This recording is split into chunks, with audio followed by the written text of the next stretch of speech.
Hi, everyone. This is Planet Mitch from giveawayrocket.com, which you guys already probably know. We're going to talk about contests. Oh, big shock, right? I know. I've done this presentation last week. I've started doing some more presentations, kinds of materials to expose people to more about contests, because what I'm finding out is that there's a whole lot of misinformation about what's going on and why you should be running contests.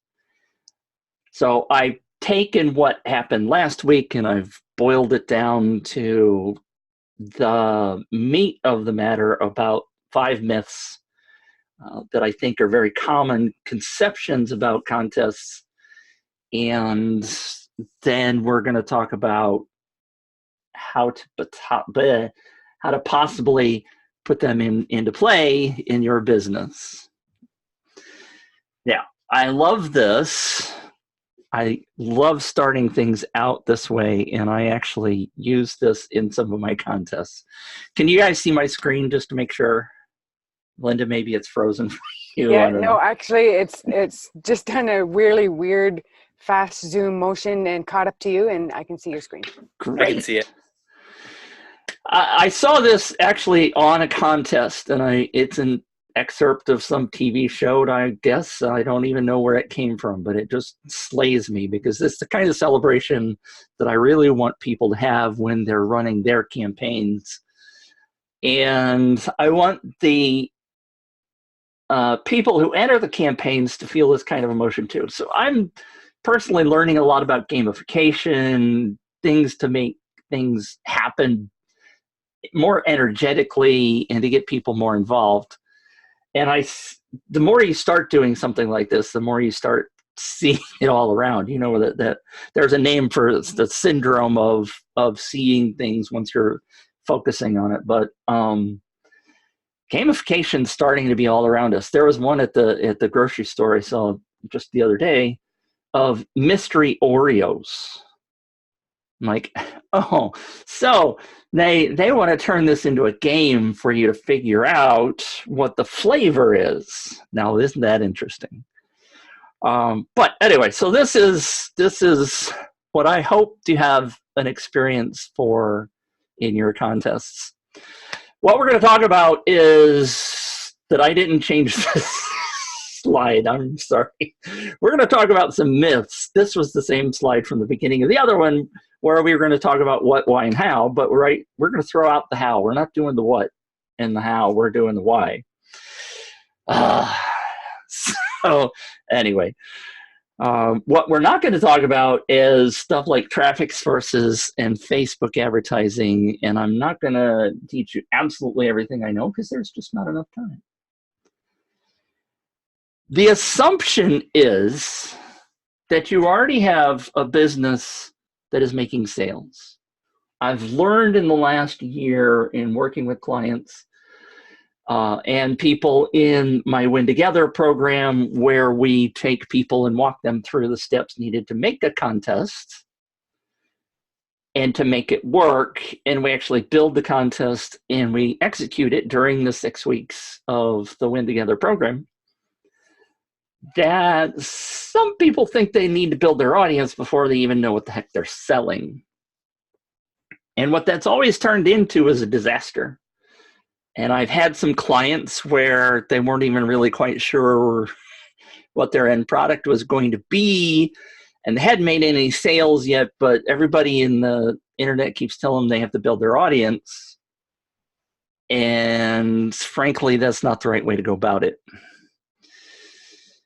Before we get started into any kind of real depth, I want to talk about the right words, because there are misconceptions about the word giveaway. I often use the word giveaway, and giveaway means something to some people and something to other people, and contest means a variety of different things.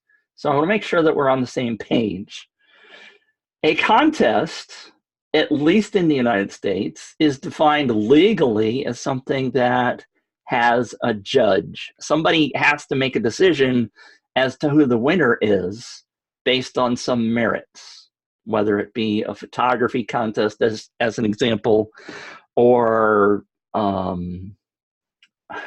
who eats the most pizzas, or some silly goofy thing. They're not all goofy, but that's defined as a contest. Now, what I've learned is in Europe and other places, a contest is a giveaway. A sweepstakes in the United States is also a giveaway. A sweepstakes is a random draw selection of an offer of a prize to a small number of people. Now, many entrepreneurs think a giveaway is this. They think a giveaway is something where everybody gets it. And another good name for that is like a lead magnet.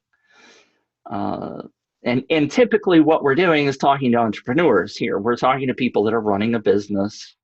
There are, of course, big businesses that do giveaways. But if you use the word giveaway as something where everybody gets one, in the world of contests, viral marketing, and I laugh because there are just so many words that people use, and I'm trying to get people to focus on one set of words, and it's hard to get the whole world to do one thing. But what we're talking about is if you were going to give somebody who enters your campaign something, that's called a reward. And that it's also called, there's other words, of course, right? The other word is just suddenly not coming to me, which is why I'm laughing. It starts with the letter M. Anyway, milestone is the word that some of the tools use. So what is a contest? I'm sort of defining it as a marketing campaign where a small number of prizes are awarded to a small number of winners who are selected randomly or by most points by some algorithm that you come up with. Typically, it's random or most points. And often, I mean, this video, maybe you can't see it because it's going to go by kind of fast. There's a bunch of prizes. Somebody created this video about a contest they were doing with cars and trucks and car accessories. This is kind of what we're talking about. A group of prizes that are going to be awarded on a fixed date to a small number of people. Not everybody's going to win. And in order to be eligible, they're going to fill out a form, or they're going to come online and enter their name and email in order to be able to be eligible to win one of these prizes. Another good example that you may or may not see is if you go to the mall, you see a car in the middle of the mall, and it says, "Win this car." And I laugh at this because somebody created this image based on the fact that most of the time those cars are never given away in the first place.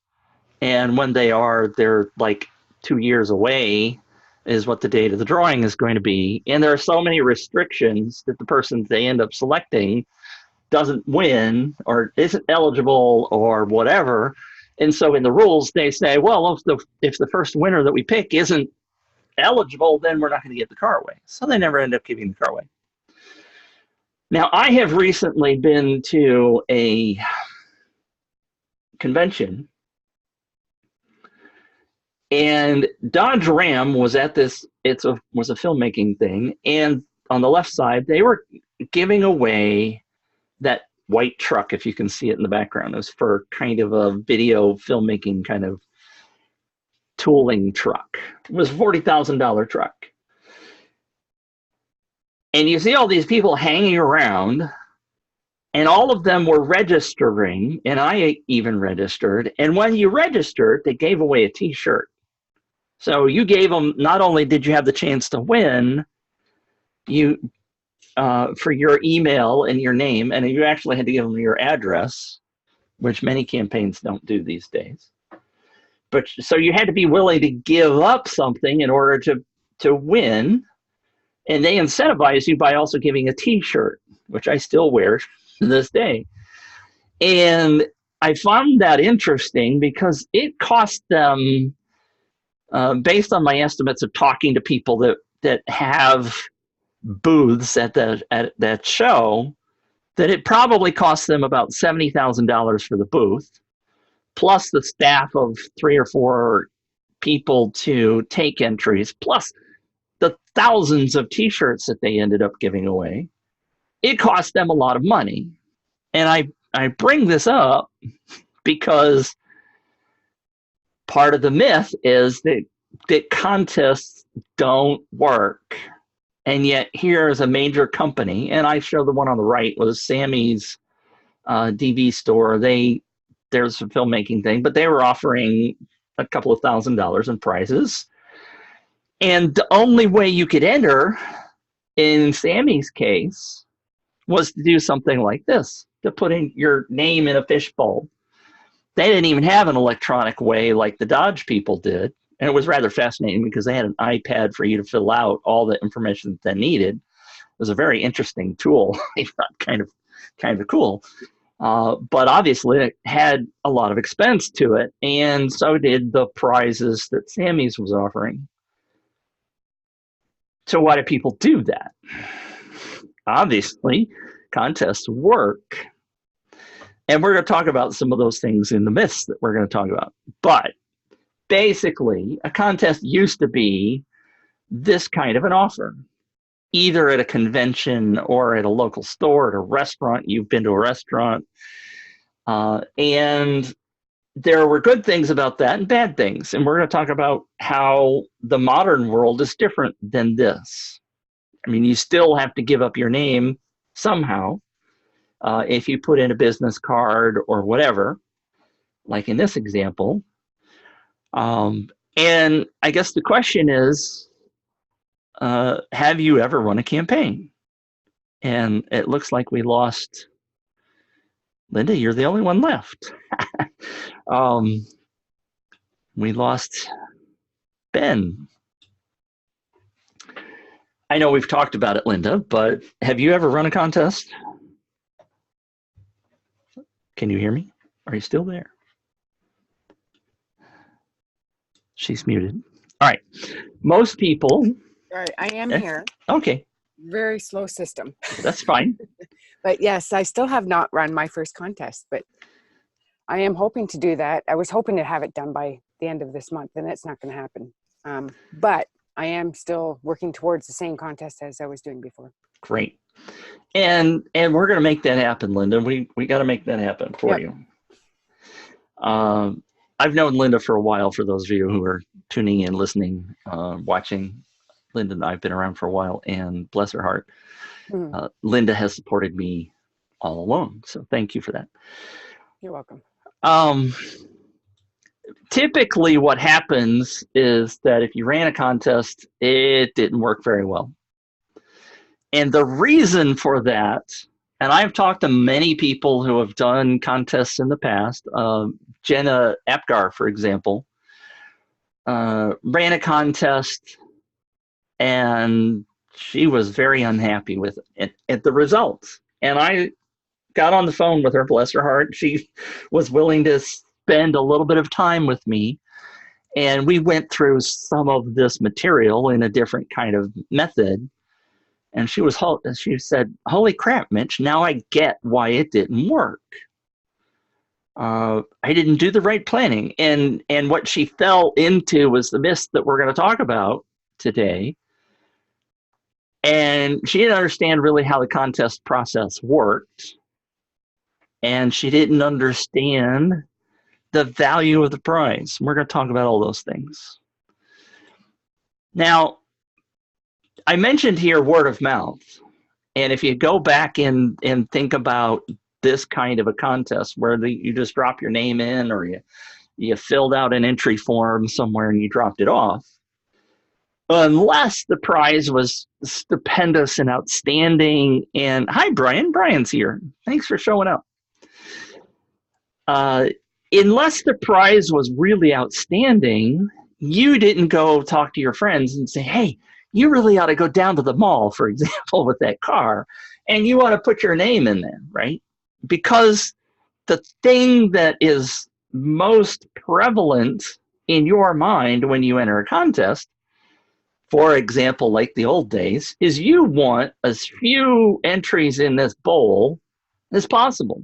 You don't want a whole bunch of people entering because, and I remember doing contests where I would bend the corner, like this one's folded in half, and I would do kind of things to try to get my piece of paper selected, because whoever stuck their hand in the bowl to pick one out, maybe if they felt something different about it, would pick it, right? I mean, because we want the number of entries in that fishbowl to be as small as possible, because that we want to win the thing.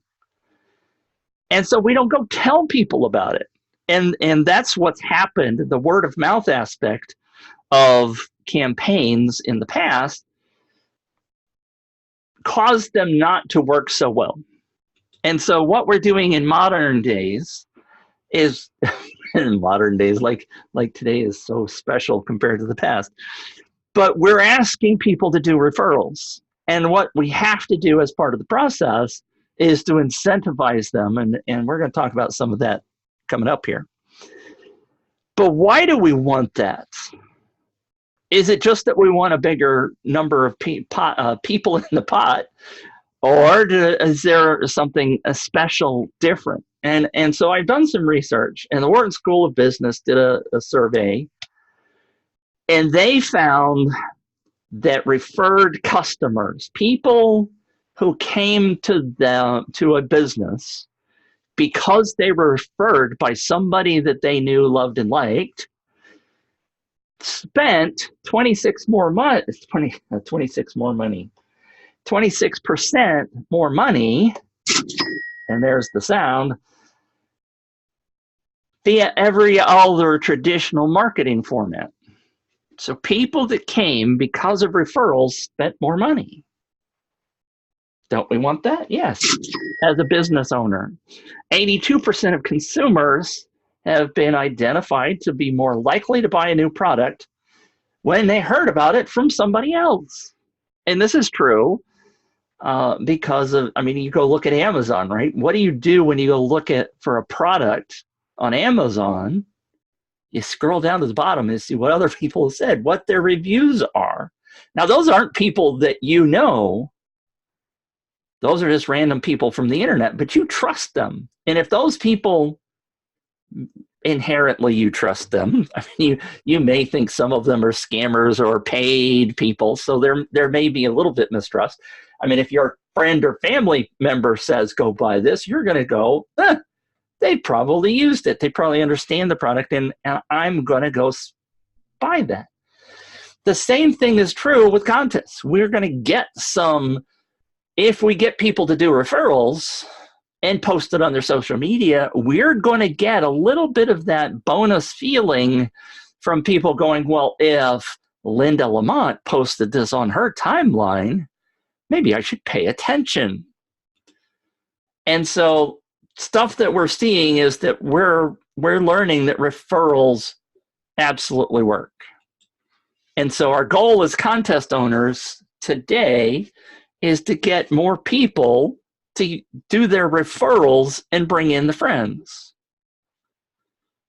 That's our goal. And I talk about this when we get way down deep into looking at specific details about campaigns, is that our whole purpose is to drive people to refer their friends, because those people are not only more likely to buy from us because of the referral authority that comes along with that, but they're more likely to refer their friends, and that those people are gold to us. They're worth more, and I put that in air quotes.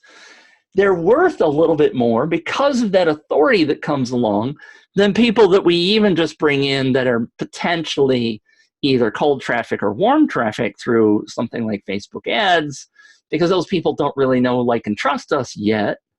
But if their friend recommends them, then they're a lot more likely to trust us than they would have otherwise. So now we have a basis of kind of, and we're going to talk a little bit more about some of the why stuff as to why we weren't around contests. But we're at the point now where we can start talking about some of the myths. Yay, we're finally there. Number one. So now we know what a contest is.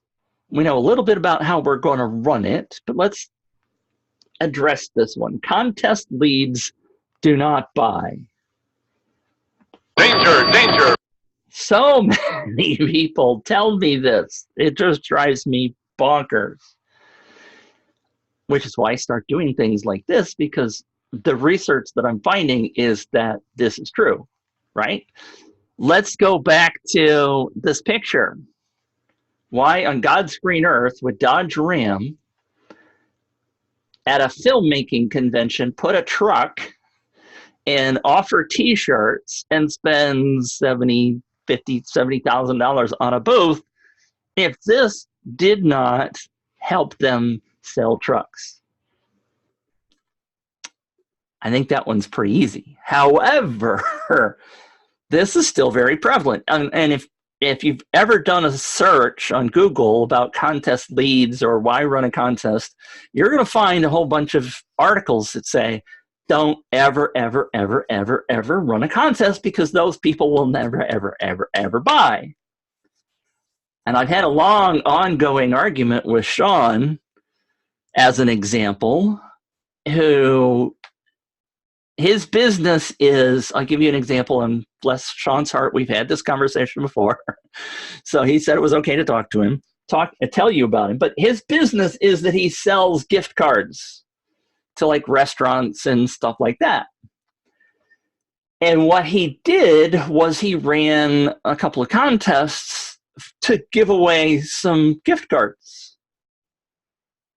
And then he turned around and tried to sell to them. And he said, those people just don't buy. The people that came to win the free gift card didn't turn into buyers. I said, well, are you currently selling your gift cards? Are you having really good luck in your marketing? And he said, well, no, I'm not. I'm really struggling with that. It's like, that goes back to the very first thing that I said about you have to be able to sell in order to run a contest. So he was telling me that contest leads don't work, contest people don't buy, when in reality he couldn't sell in the first place. Bless his heart, he was trying. Good for him.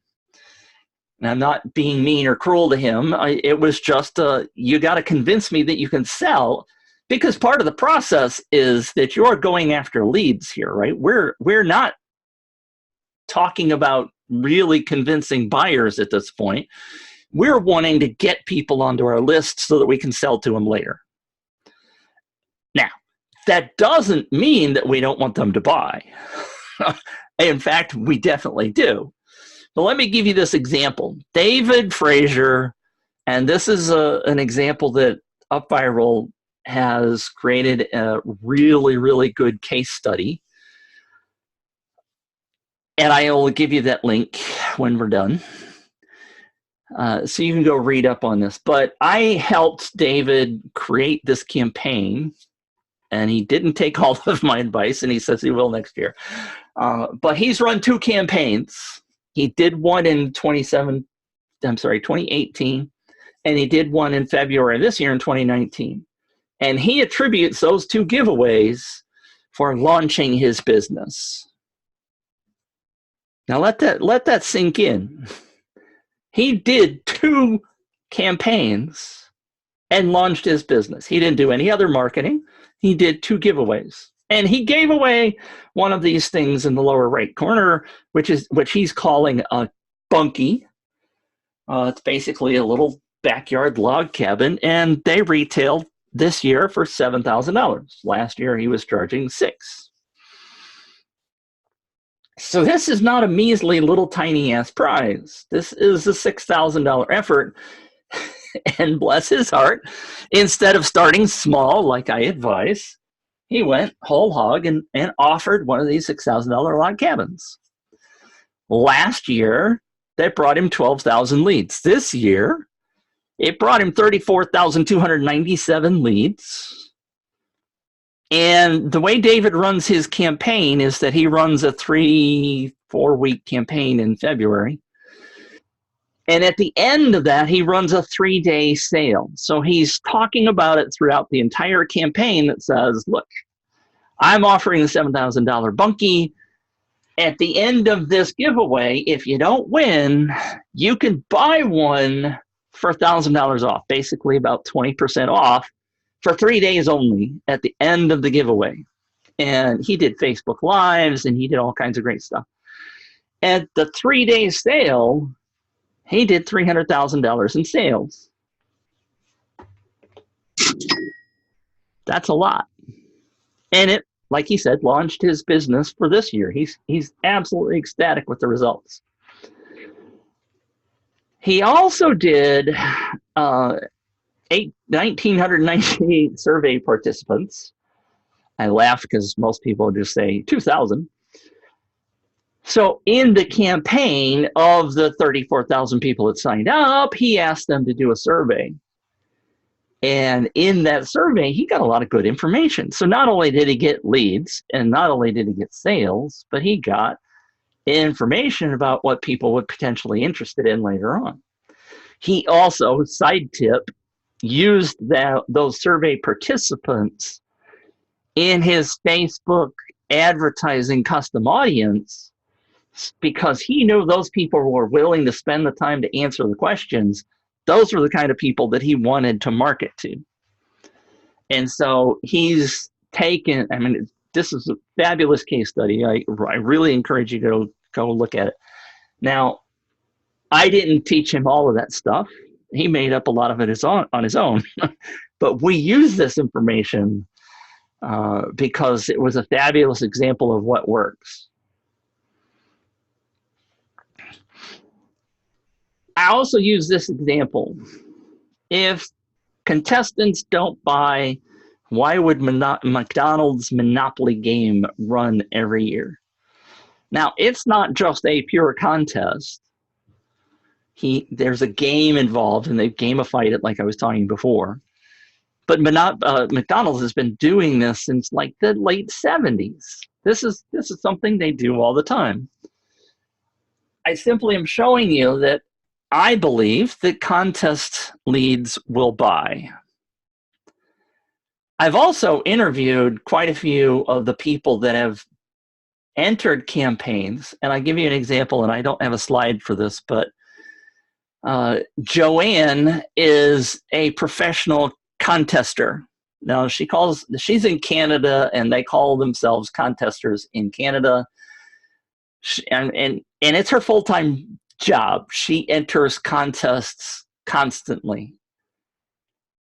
And she tells me that she absolutely buys products from people that she has entered contests for. And there's this trust factor. Trust isn't necessarily the right word. I got to come up with a better word. There's this, excuse me, it's just a factor. She said, look, Mitch, if McDonald's, as an example, is willing to give me the chance to win a trip, then I feel just this much more loyal or thankful to McDonald's, and therefore in the future I will go consider their products before I consider somebody else. So there's this even though she doesn't win, the example that she also gave me was a smartphone. She won a smartphone back in 2015, I think it was. No, it was 2013. 2013, she won a smartphone. 2015, she had to buy a new one because she lost it or whatever. She bought the same brand because she won that one before. And she got her mother to buy that same brand because she won that thing before. And she said, if I hadn't won, I would still likely buy that smartphone brand because they gave me the chance, even if I didn't win it. So I'm firmly believing in that. And let me throw one more statistic at you. The folks at AppSumo did a study. Now, AppSumo has a tool called King Sumo, which is a contest giveaway tool that you can buy. I just bought it too, by the way, in order to test it and see how well it works. But so AppSumo is a website that sells software, and different software than they obviously sell the King Sumo, but they sell other software. And so what they did was studied using their own tools, since they had the statistics, and they found that the people that came in, and this was in 2017, the people that came in from the contests that they ran spent more money. Do this again. Those people spent 55% more money than people that came to them through traditional marketing. I pause because I want you to sink in. Even if that's wrong, I mean, let's suppose that they're off by a factor of 10. Let's suppose it's just 5% more.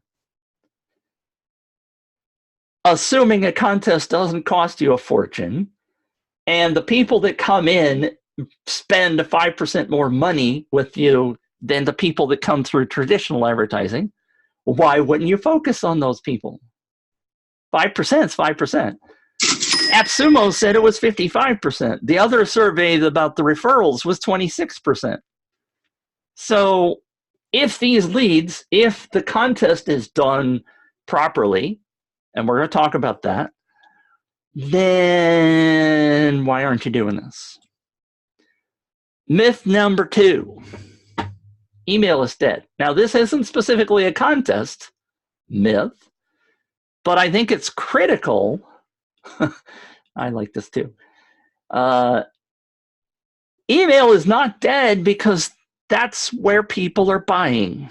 And if you don't believe me, HubSpot, which does a whole lot of research on email marketing, says that 59% of all marketers that they surveyed said email has the highest return on investment. Email is not dead. Direct Marketing Association said the effectiveness of various types of marketing, email came out with a return of investment of 41-1. I laugh. 41-1. Why aren't we doing more email marketing?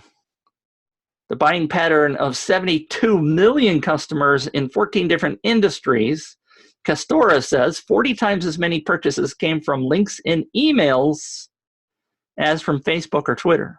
So we're spending a whole lot of time and money learning about Facebook and Twitter and all these other social media tools, and email has 40 times as many purchases. I've seen the statistics. This is just three of them.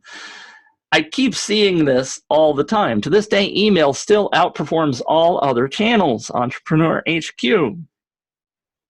But yet we've bitten into the myth that email is dead. Now, this is my quote. Your offer must be so freaking good that it creates an accelerated word-of-mouth loop. And that's what we've kind of been talking about with the referral side of it. I mean, what I've just shown you is that email is not dead and that referrals are worth gold. So why are we not doing something to incentivize our people, even if it's just a pure referral program and not a contest? If you've got customers, why are you not going back to them and saying, hey, have you got a friend that might be interested in our service? We often forget to just simply ask those people. How many people do you have on your list? The answer is not enough, right? There's a huge difference between building an email list and building a profitable email list. And that's the key to me of running a campaign in terms of contests and referral programs, is that you want the people to buy or potentially buy, and you don't want to talk to anybody else. And I've talked about these people quite a bit, but I say targeted lead periodically. But what is a targeted lead worth? And I've just given you statistics that say 40 times more people buy from emails. But what's the value of a targeted lead? I'll tell you. I could ask, but you guys, I know Linda's heard me say this before. The Marketing Association says that on your email list, a lead is worth $1 per month per lead. A lead is worth $1 per month. If you have 1,000 people on your email list, and and again, the assumption here is that you know how to do decent marketing and convert people to be buyers. Once you have them on your list, for 1,000 leads, that's $12,000 a year of revenue that you should be bringing in. I love that cash register sound. I'll do this one. $12,000 a year for 1,000 leads isn't something to sneeze at. I don't know if that's the right way to say that. I think you get the idea. If you're doing Facebook ads, people typically will pay $3 to $20 per lead. Go look at any Facebook guru that tells you about doing lead advertising or targeted leads. You're paying between $3 and $20. I've seen them go much higher than that, but typically $3 per lead is a really, really good price. What's a contest lead? In my experience of running close to 100 campaigns, we're talking about leads in the 10 to $1 range. 10 cents, sorry. 10 cents to $1. Okay, why aren't you doing this? They're cheaper leads, and theoretically, when done properly, they're more likely to buy. Hello? I'll give you an example. This slide's in the wrong place. Sorry. I jumped one ahead. So let me do that. All right. The next myth is that you must go viral. And most people put that on their very first contest, that their first contest has to go viral. And if it doesn't go viral, then contests don't work. Screw them. Right? I mean, yeah. And I liken that to Facebook advertising, because I know, including myself, I'm raising my hand for those of you just listening. My first Facebook ads sucked a rock. They did not work. Probably still don't work because I haven't spent a whole lot of time learning about Facebook ads. But typically, the first 4, 5, 6 Facebook ads that you run as a learning process don't work very well, and people are okay with that because they know they have to do multiples to learn the process and understand how it's going to work, and then eventually they will turn into Facebook ad gurus, or they hire somebody, right? But they expect their very first contest to go viral, and if it doesn't go viral, they say, well, contests don't work. And my example is Heike. Heike is the owner of Horse World Connect. This was a campaign that I helped her do back in 2018, and it's a very good example of targeted leads and viral versus not viral. She came to me and said, Mitch, I want to run a contest I want to use UpViral. You're the UpViral guy. Help me. I said, okay, what's your prize? First, I found out she was in the horse business. So her website is called Horse World Connect, and she has people that are horse owners as her target audience, and she has a bunch of sponsors, and the sponsors said, when you get to 500 members on your website, we'll start paying you for advertising, because they didn't want to, I mean, she was brand new, they didn't want to pay her, she didn't have people, blah, blah, blah. Now, if you listen to the folks at UpViral and Viper and Gleam and all these other people, they say, well, we're going to get you thousands and tens of thousands, if not hundreds of thousands of new leads. We're going to go viral. It's going to be great. I don't have a sound for that. Hey, let's see. That's not the right one. Anyway, so she asked I asked her what her prize was, and she said, I'm going to offer a $200 Amazon gift card. And I said, I'm warning you now, here it comes. I said, whoa. Funny? Nobody's laughing. All right. We are laughing in the background, Mitch, and try not to interrupt your show. Oh, that was just so corny. It's ridiculous, but I love it. I need to have a horse sound, don't I? Whoa! Because I like this example. So I said, no. She said, why not? I said, well, Amazon people are great. You're going to get a lot of leads for that.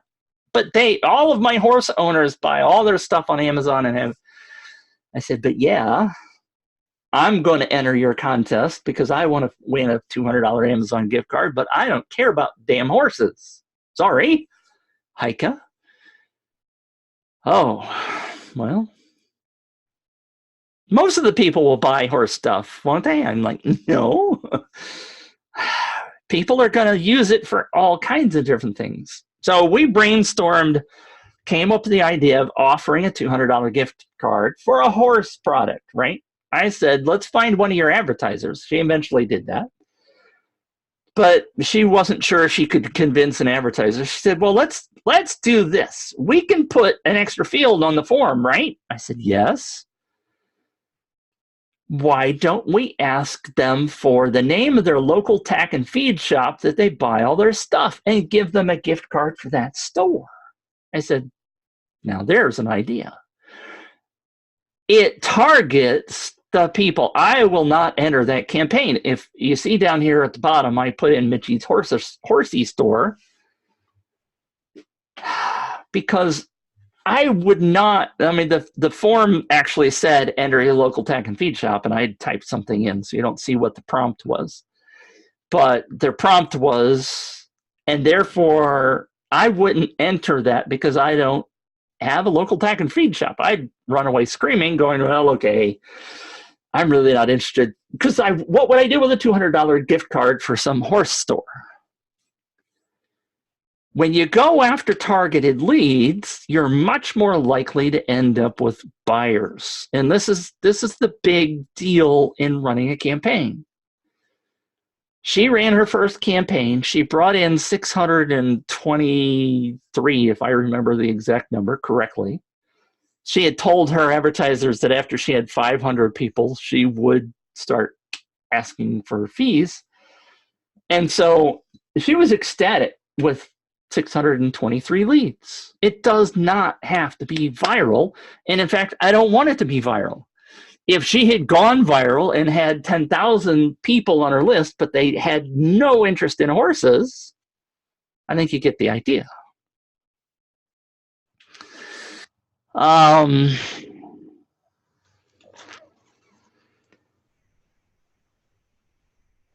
I got this referral from Tom Matson when I ran 2 campaigns for him. Our very first campaign, and he's quoting this thing called a viral coefficient. And that is basically referred leads divided by direct leads. And we were talking about referrals earlier. The very first one we ran was a viral coefficient of 0.35, meaning that the vast majority of people were direct people that we brought in through lead generation tools, Facebook ads, etc. But we got very few referrals. We switched the way we ran the campaign, and we brought in 3 referrals for every direct lead. Now, those people, I just bring that up to tell you that it is possible, and I consider that to be quote unquote viral, even though the campaign that we got this 3 leads or 3 referrals per direct lead only brought in 2,500 total leads. Tom was ecstatic about the fact that the vast majority of those people were brought in as referrals. And that was a $10,000 prize offer that he had. It was a grand prize to Kauai. He ended up not monetizing it and switching businesses, but that's a whole nother topic. So, next myth. And this one slays me because all of the tools that you can possibly get to. And if you guys have questions, Linda and Brian and whoever else comes in, don't hesitate. If you have something you want to ask me, I know I've already gone through half of it already. But let me know. So most of these tools, and there are gobs of them on the market. Gleam is the #1 in terms of traffic. Their campaigns are very easy to create. UpViral is my favorite tool because it has the most options. Viper, I've mentioned before. Rafflecopter, Viral Lips. Here's the King Sumo that I mentioned earlier. It slays me because Perkzilla, specifically in their marketing, says you can create a contest in 5 minutes. The myth is you can create a contest in 10 minutes. And even if you, UpViral says you can create a contest in 30 minutes. In my book, that's a horrible, horrible way to market a creation of a campaign, because that leaves out the important factors.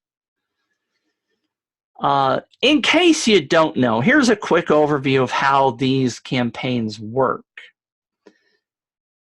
And it's important to talk about them now, because when we're talking about building a campaign in 10 minutes or less, I want you to realize, or 30 minutes or less, or whatever, that there's a whole lot more thought to it. So I'm going to give you Tom's example. This is the one we did with the free trip to Hawaii. We specifically targeted it as a business trip because people had to go to this very specific deal-making event that Tom was putting on.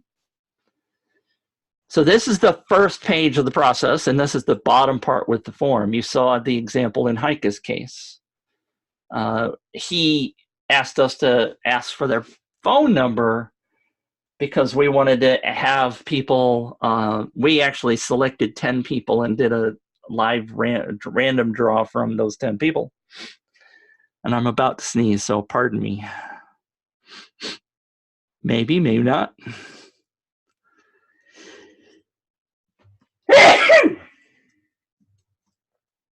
Okay. Hopefully I got the mute on. Bless you. So, thank you.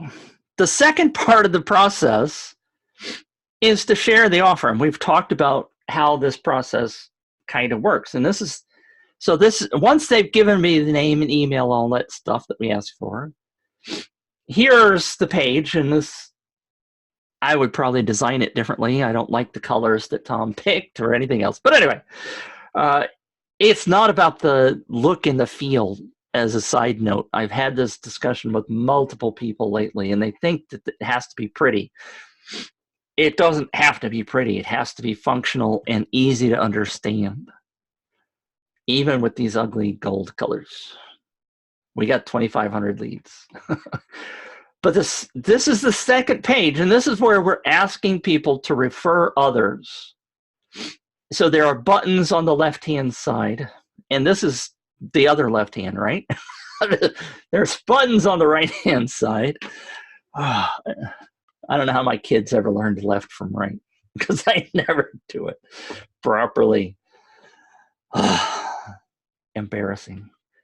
But those buttons bring up a way for them to share socially. And that's what we're asking them to do, is to get their friends in. So in this particular case, for example, we gave them a bonus package of 8 legal documents if they referred at least one person. And this is where I talked before about the word rewards. Now, we're not giving, in this case, something to everybody who enters, although we did send them a freebie when they got their confirmation email. But this reward is an incentive to get them to bring at least one friend on board. And this is how we ended up getting so many different people to refer others. And by the way, if you and I still don't think I did this one really all that well. There are things that I think we could do better.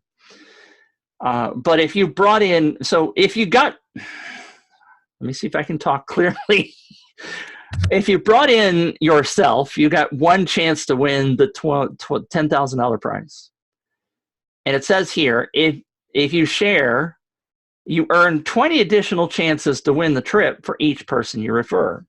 So this is how we incentivize people to bring in more. We're getting past the thing that I talked about with the fishbowl, where you wanted as few entries as possible. We wanted to make this go viral, and we did that by offering these kind of incentives where they got 20 chances to win, plus they got a prize package for their first one. And if they brought in 5 people, then they also got this $2,000 training program. So and plus the 20 points for every person that came on board. So if you got 5, that's another 100 chances to win the trip to Hawaii. And what we found in this particular example, as an FYI, is the top 10 people who were referring others brought in 75% of all the leads. That's not the sound I wanted.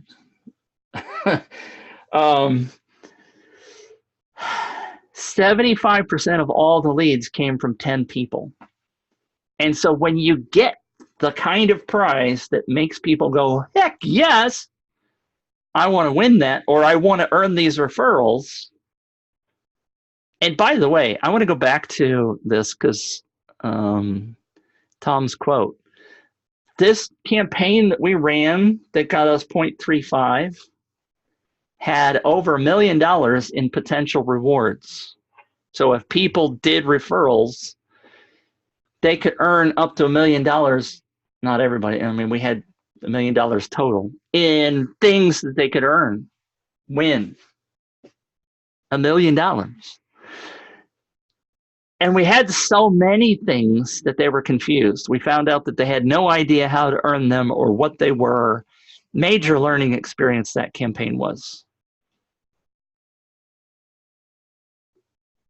So it isn't just about I mean, we even said we're having $1 million contest, and it wasn't clearly identified what we were offering and how we were offering it.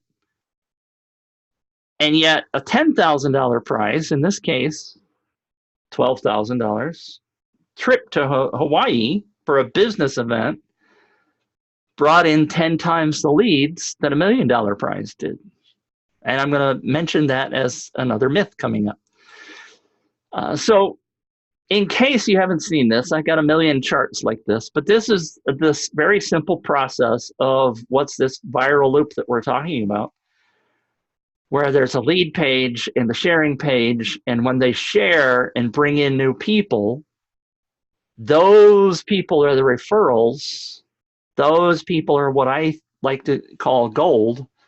And the people that you bring in over here from the left, the real left, not my right left, are your traditional traffic sources, your own email list, Facebook marketing, all that kind of stuff.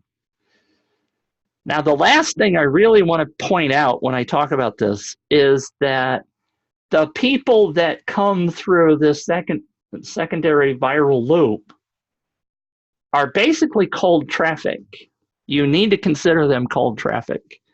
And so your landing page, and I'm a little off topic here because it's not really a myth, but most people don't understand that these people that are being referred, even though, let's say Betty Lou signs up for your campaign and she puts it on Facebook and her friend Joanne sees it and comes in, Joanne is cold to you. She doesn't know you. She doesn't know your offer. She doesn't know anything. Most people that create this landing page, this lead page, are thinking about the traffic that they're bringing in, whether it's their own email list or Facebook ads. They're people that they think, they know what I'm offering, so my offer doesn't have to be that great. But it does, because these people that are coming in through the viral loop are really cold, and you need to be able to convert them. That's the basic process. There's, of course, a lot of other options for doing things like picking rewards, etc. And I've just talked about the Tom campaign, and I've talked about the Heike campaign with $200 prize. The other myth is your price has to be really expensive. Now, I've talked about the Tom price, and we've come down from $1 million to a $12,000 prize. Heike's offer was $200 gift card. We've talked about a whole lot of different prize options, but it doesn't have to be expensive. It's all about the offer. And I give you an example. I give you a couple of examples. Obviously, we've talked about Heike's campaign for $200.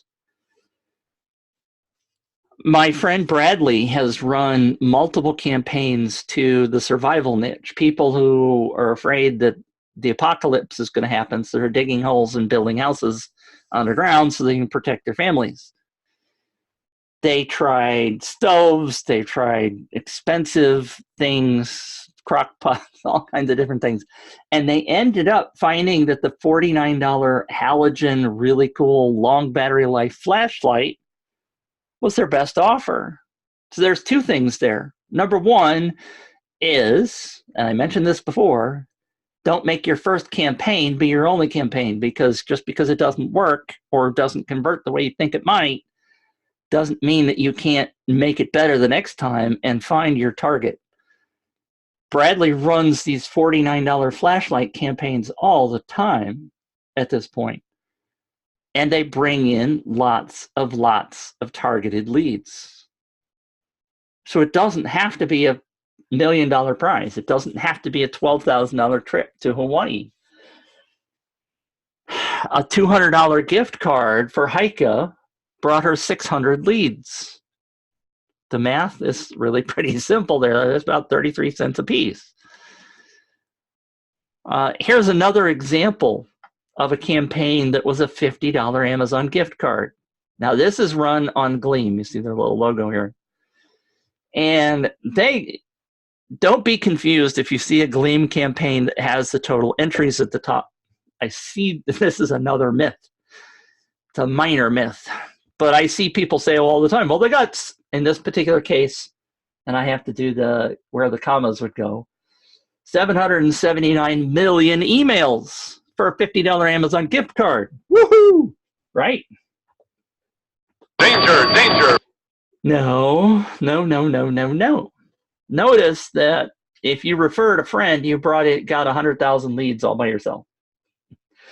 I'm sorry, 100,000 points. I said leads, 100,000 points. You got 5,000 points for visiting this page. You got 5,000 points for visiting that page. You got 100,000 points for signing up for their Freebie Depot newsletter. So don't be confused by this number being so massive. I figured out that rough estimate that's really only about 20,000 leads. And I say only because 20,000 leads with a $50 prize is fabulous, right? And in this case, and you don't really know who this is because this is all you see. I don't think this is a very good contest in ways to get people on your list because there's not any information other than I think Freebie Depot was the one offering it. Who's Freebie Depot? Why are they offering this? A horrible campaign in terms of the way I think a campaign should be run, but they still got 20,000 some odd leads. And Freebie Depot is probably doing a lot of contests. They're doing a lot of giveaways. They're finding people. So they're probably getting the right audience in their particular case. An Amazon gift card may be the right thing. I don't know a whole lot about it, but I use this example because it doesn't have to be a massive $10,000 prize. What's not a myth is what I said before. Your offer must attract the right person. And maybe this offer is attracting the right people for Freebie Depot. Maybe that's the right offer. I can guarantee you that Heike's offer was the right offer to get her targeted leads. She's gone on, by the way, to get another 2,000 people in the last year on her email list. And again, at $2,000, at $1 per lead, that's about $2,000 a month, or $24,000 a year in additional revenue if you do the right things to market to your list. I know, by the way, when I talked about the dollar per lead, I know people that are getting $3 and $4 per lead per month. So the $1 is just an industry average. I know plenty of people that are making less than that. I know plenty of people that are making more than that. So I did, when it ended, it was 944 million entries. And the winning entry was Jenna P., whoever that was. But I ended up with 100,000 entries because I got somebody to sign up with my email address, my referral link. But basically, as Bradley likes to say, the guy with the $49 flashlight, the offer is everything. It's all about getting people to be so excited that they're willing to crawl through broken glass. And I know this isn't broken glass, but this was the closest thing I could find, because people don't normally crawl through broken glass, but they will do this kind of crazy crawl through mud underneath barbed wire to win a race. I think that's so funny. People do it and they enjoy it. So the key, even though we've talked about 5 different myths, which hopefully I have busted for you, and I hopefully have gotten you excited about running a campaign, the key is it's all about the offer. I say that one more time. It is all about the offer.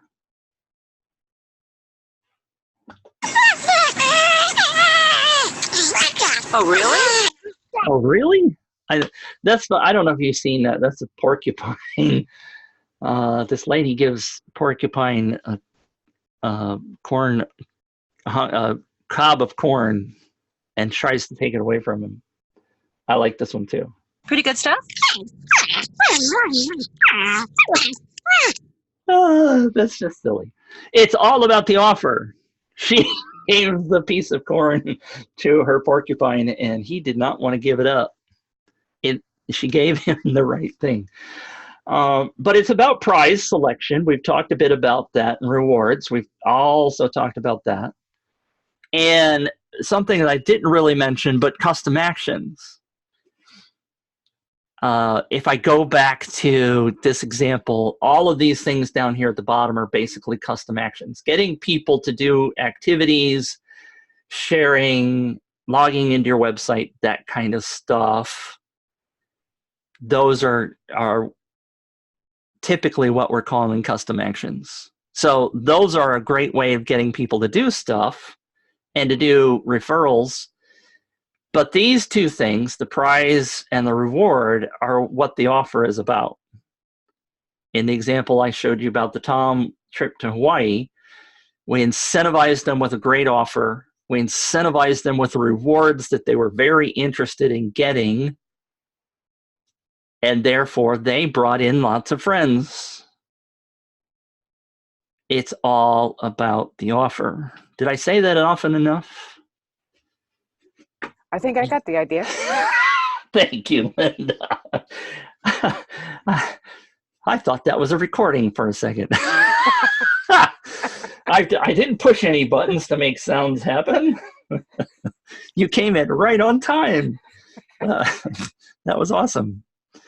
So I'm a guy, my website's called Giveaway Rocket. You can find me at giveawayrocket.com. I want to show you briefly those people that signed up for. If you go to giveawayrocket.com, I have a tab up here at the top in the menu called Resources. It finally dawned on me that people didn't know what I do. They keep saying, well, Mitch, you work for UpViral, don't you? And I'm like, no, I don't. I'm in the UpViral group all the time. Some of you know me from there. I'm in there all the time because I want to help people. I want to get them to do contests, and I want them to excel. I want them to hire me if they don't know how to do it, or if they want to take my training. All of those things I'm adding to this tab called resources. And I've gotten some down here that I haven't finished the graphics yet. But you can find out if you go to the resources tab. One of the students, Jennifer, who went through my Win Together program, which is also right here in the center, you can go find out about her particular case study. I didn't talk about her today, but she had a fantastic campaign where she brought in 6,300 new leads. Actually, I think if I click on it, no, I didn't finish describing that. But if you go in, she brought in with her campaign, which looks like this, she offered thread to a group of people that are quilters and sewers. She brought in 6,000 new leads. And if you go back to the dollar per lead per month, that's $6,000 a month times 12 months a year. That's pretty good money. $7,200 if I do the math-ish right. It cost her about $5,000 for this particular campaign in the prizes that she offered. But she said it's paid for itself in 2 months in terms of sales. Now she's got 6,000 people, free people, basically no cost, to market to. And they're people who are very interested in what she has to offer because she offered, I really should blow this up. Let's see if does that blow up if you guys, I've never tried that before. I don't know that you guys see it bigger. I can't even see the screen anymore. Anyway, on her form, as an example, she did first name, email, and then she did a drop down, which says, I mainly use pearl cotton for, and then there was a drop down. There was sewing and quilting and blah, blah, blah. It was a way of constricting people, like we did with the Heike campaign, to only people who were interested in thread. Now, of course, her prize was this 90 pearl, I don't even know what it is, right? Sue Spargo's original 90 color line of eleganza pearl cotton thread. That wouldn't get me too excited, but it gets the people very excited in her particular niche. But you can grab this. This is a case study. If you go over, click on the link, you can go over to the campaign. I didn't think it was 6 weeks. See, I think that's wrong. I think I need to change that. I said 60, it's 3,800. Okay, I got the numbers wrong because my brain doesn't always work. But you get the point that she's now got 3,800 new targeted leads on her list. And you can read all about that in the case study. And all you have to give up is your email address. Woo! So I've got a whole bunch of other things on here that you may be interested in. I am going to be doing another, if I can get some people really fired up about it, Win Together in November. And it's already October 15th. I can't believe it. I mentioned the Win Together program earlier. And if you click on this link, you can go read about it. And this has that 6 weeks on it, I'm sure. And look, there's that girl again. But the Win Together experience is 6 weeks, group calls, which are all recorded if you can't make it, and some bonuses down here below. But basically what we do is walk you through in 6 weeks, doing some of what we did today, talking about the reason you need to be planning your campaign. Planning is the most important thing. All of the myths that we talked about were planning aspects. Yes, you can create a contest with the tool in 30 minutes, but if you don't have the right offer, if you don't have the right plan, you're not going to make it happen. Then we go through and we implement. So I will walk you through using UpViral to build your campaign. And then the last thing we do after we implement it is we review the campaigns and find out what we could have done better. So if you join the Win Together program, we are absolutely going to not only teach you how to do it, but we're actually going to frickin' run campaigns. And this involves an interesting bit of participation. I have taught classes before that people do not participate. I have had, even with the Win Together program, I've had people who pay for it and don't show up, which drives me bonkers. And I'm going to try something in November whereby the cost is, a lot of people like to say the investment is $497, which sounds like a lot, but it's not. If you think about 6 weeks training, actually building your campaign, getting off your patukas, Linda Lamont, and building your campaign, executing it, and having leads at the end that will convert to buying whatever you're offering, $497 is cheap. But I want you to go through this campaign and through this process. And if you do attend the meetings and build your campaign and execute it, I'm going to give you $100 back at the end. Because I want you to frickin' not only do it, but get some reward. And the reward is a new big email list. But I'm going to give you $100 back if you show up and build your campaign and run it for at least 2 weeks. Woohoo! Because I mean, and I'm guilty of it myself. I'm raising my hand if you're only listening, and thank you for that, Linda. But I am guilty of going through training classes and not implementing. I'm tired of that. And so what I'm figuring is if I incentivize you, and if you don't do it, then I get the $497 and I go do other stuff and feed my family and blah, blah, blah. But I figure if and there's two incentives here, right? There is getting new leads. And like I said, if you only get 500 new leads on your list, that equates to theoretically $6,000 in the next year of income. And it only costs you $497 to build that. And you're crazy not to. Sorry. I don't mean Win-win. It's a win-win. And if you actually do it, I'm going to give you $100 back because I want to reward you. So you got a list of new people and you've got new knowledge and you can go do it yourself. Why wouldn't you want to do this? I think it's a pretty compelling offer. It's a wonderful offer. Thank you. It will be going up because the value obviously is much higher than $497 or $397 if total investment.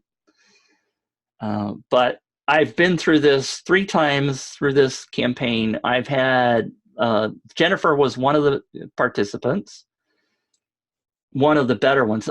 Monica built her campaign in Win Together season. I call them seasons because I've been binge watching TV. In season 1, Monica built her campaign. She was doing wigs and lashes, which is not my particular niche. But she was building the campaign for a client, and the client during the campaign had $2,000 in sales.